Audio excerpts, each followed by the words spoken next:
থেকে বলেছেন মুখ্যমন্ত্রী পাকিস্তানের হয়ে কথা বলেছেন, ব্যাট করেছেন। আবার বলছি, মুখ্যমন্ত্রী বলেছেন পাকিস্তান কি করে ইউএনের ভাইস চেয়ারম্যান পায় যেটা রাশিয়া পেয়েছে, পাকিস্তান কি করে IMF এর ঋণ পায়, ADB এর ঋণ পায়। মুখ্যমন্ত্রীর বক্তব্য তো বাইরে অডিও তো বহু লোক রেকর্ড করেছে, সবার কাছে তো আছে, আপনারা তো শুনেছেন, প্রসিডিংসে আছে। এটার মধ্য দিয়ে কি এসবের সঙ্গে ভারতীয় সেনাবাহিনীর সাফল্যর সম্মান জানানো বা পায়েলগামে হিন্দু চিহ্নিত করে খুনের সঙ্গে IMF এর ঋণ, ইউএনের ভাইস চেয়ারম্যান, এশিয়ান ডেভেলপমেন্ট ব্যাংকের ঋণের কি সম্পর্ক আছে বলুন তো? যে মুখ্যমন্ত্রী বলেন যে মোদিজি, অমিত শাহজি এরা ভোটের জন্য আবার পায়েলগাম করেছেন, ভোট এলেই একটা করে করেন, সেই মুখ্যমন্ত্রীকে ন্যাশনালিস্ট বলতে হবে নি?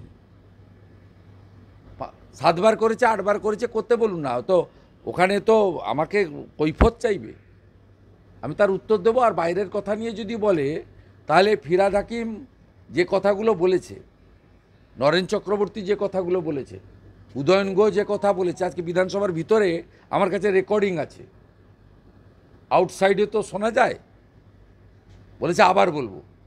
মুখ্যমন্ত্রী যে কথা মাননীয় প্রধানমন্ত্রীর ব্যক্তিগত জীবন নিয়ে, তার প্রাক্তন মানে তার ফ্যামিলি নিয়ে যে কথাগুলো বলেছেন, সে কথাগুলো তো উনি বাইরে বলেছেন। এই স্পিকার কত রকম কথা বলেন। স্পিকার বলছেন আপনার বক্তব্য যদি দেখানো হয় তাহলে প্রিভিলেজের আওতায় বা বিধানসভার আওতায় মিডিয়াও চলে আসবে। আজ স্পিকার বলছেন যদি আপনার এই বক্তব্য দেখানো হয় খুব যাচাই করে দেখবেন, না হলে মিডিয়া ও সব ধমকানি ওনার দেখা আছে, ওনার তো আর 6 মাস আছে, সব ধমকানি দেখিয়ে কোনো লাভ নেই। মানে যেটা বলেছেন বাইরে বলেছেন, এবং সেই ব্যাপার থেকে আপনার উনি বলেছেন তাই বলেছি। উনি কি বলেননি? আপনি তো গ্যালারিতে ছিলেন, বলেননি যে পাকিস্তান ইউএনের ভাইস চেয়ারম্যানশিপ পায় কী করে, রাশিয়াও পায়, IMF, DBI, সেই কথাই বলেছি।